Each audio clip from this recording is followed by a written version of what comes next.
Hello and welcome to my channel. If you enjoy my content, please like and subscribe. Hope you enjoy the next 3 stories coming up.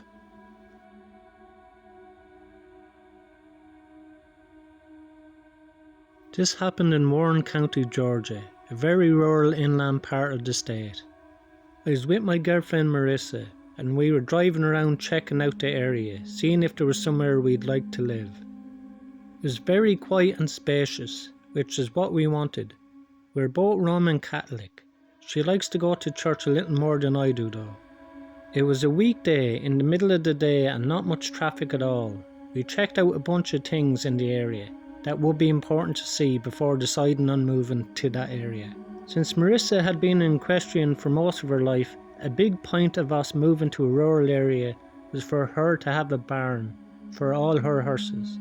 After checking out some properties listed for sale, we happened to pass by a small cute looking church on the side of a very quiet road, with a bunch of cars in the parking lot.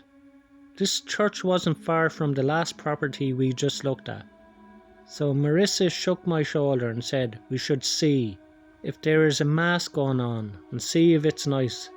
So I pulled into the little dirt-like parking lot and parked next to some old red minivan. A lot of the cars in the parking lot were on the older side. In fact, I say most of them were. I mentioned that to Marissa as we got out of the car and she agreed and said it was probably because it was a lower income area. I opened the door of the church for us and we stepped in, and it was pretty small inside, as we expected. I say there was 5 rows of pews, each cut in half in the middle by the nave, or centre aisle. There had to be at least 20 people in there though. They were not an older crowd though. Usually in every mass, big or small, you see a decent amount of seniors. But based on the back of everyone's heads in there, everyone appeared to be in their 30s to 40s it seemed. Everyone was sitting in silence for some kind of prayer. As we sat down in the back, the people closest to us stared, looking at us, one at a time, and as others noticed the staring, they would look to see what the others were staring at, and then look at us. Marissa and I looked at each other, then nervously looked back at everyone. All we could think to do was smile, but no one smiled back. They were giving us the most unwelcome stares, and I just realised none of these people were even dressed remotely nicely for mass. What was going on here? This is when I realised there were no women in here, not a single one besides Marissa.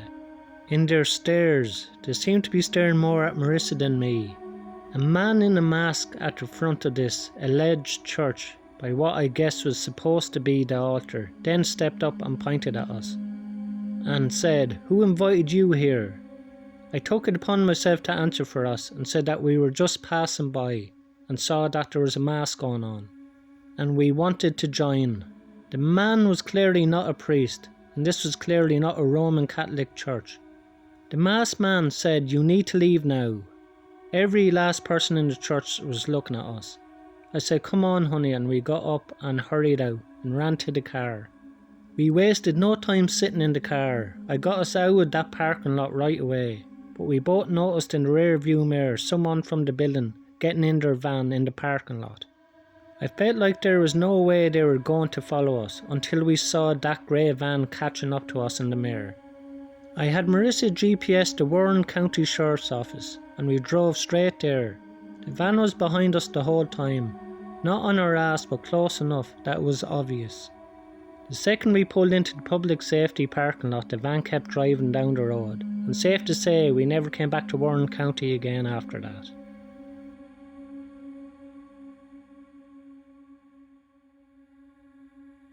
When I was about 6 or 7, I was running errands with my mother. When Aaron at our church, which doubled as a community centre during the week, it was only supposed to take about 5 to 10 minutes. And I was tired, so my mother left me in the car in the parking lot. And despite the lot being nearly empty, the car parked really close, almost next to ours. A man got out, and instead of walking into the church, he looked right at me, and I was watching him from the window. He walked up to the car and stared into the window at me. I was a very shy child and had the stranger danger talk with my parents, the church, and McGruff, the crime dog. So I had become nervous just seeing him walk my way, and when he cupped his hands around his eyes to look into the car at me, I became very frightened. I scooted over to the other side of the car and he just kept on looking at me the whole time. I still remember that look. I knew no adult should show that much interest in an unrelated child. He didn't even try to speak to me. He just stared at me. Now at this point, it could be said that maybe he's just a creep, but right after I moved to the other side of the car, he went and tried to open the car door. Now my mother isn't a fool and the car was locked and armed, so the moment he tugged on the door handle, the alarm started blaring. And I swear little old me kicked into fight or flight mode, and I unlocked my side of the car, jumped out and ran screaming into the church. I didn't look back to see if he was following me. I just ran like the devil himself was after me. I ran right into the church and down the entrance hall, screeching like an extra in the Exorcist movie, and smacked right into my Sunday school teacher, and proceeded to snotty cry all over her.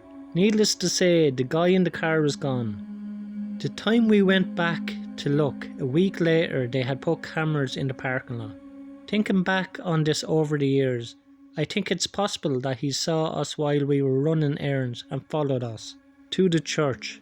I don't remember there being any kind of police follow-up, but this was pre-911, so the fact that he didn't even come close to succeeding due to the locked door may have been reason enough for my mom just to let it drop. I'm so glad he didn't succeed in whatever he intended to do to me.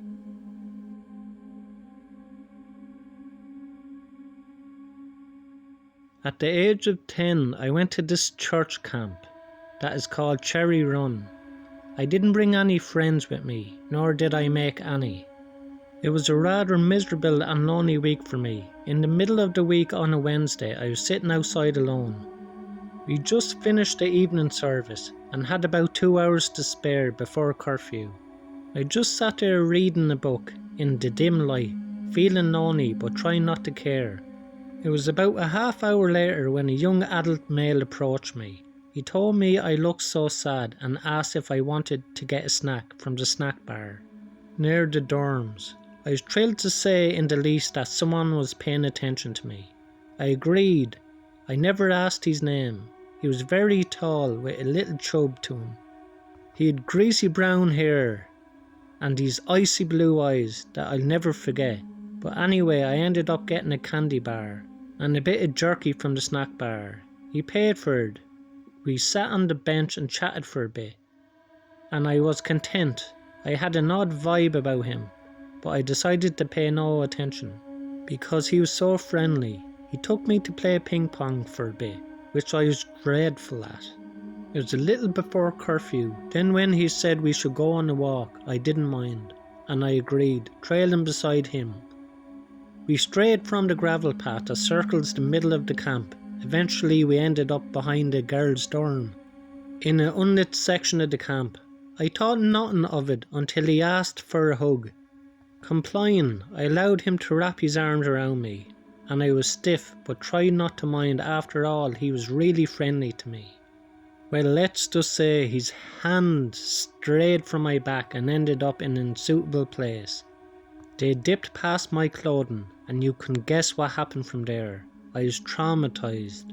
He made me promise to keep it a secret, because imagine how sad the other campers would be if they found out how you have sinned. Devastated, I agreed. I felt so sick to my stomach that I couldn't sleep that night. In fact, at lights out, I was so scared that he would return for me in the dark that I hid out in the dorm bathrooms until morning. The next day I avoided all meals and hid in various places at the camp. I didn't want to see him, and every time that I did, he would give me this unsettling smile. I'll never forget it. I started getting really bad pains in my stomach, inside, and would hide out in the nurse's room for hours. I kept his promise and I never told a soul. Now I live with this terrible secret that I feel immense guilt of. It haunts me every day, in dreams and in flashbacks. I hope one day I will be able to get over it. Thanks a million to everyone who liked, subscribed and commented on my videos. I really appreciate it. If you enjoy these stories tonight, you will enjoy the next 3 stories in the box above.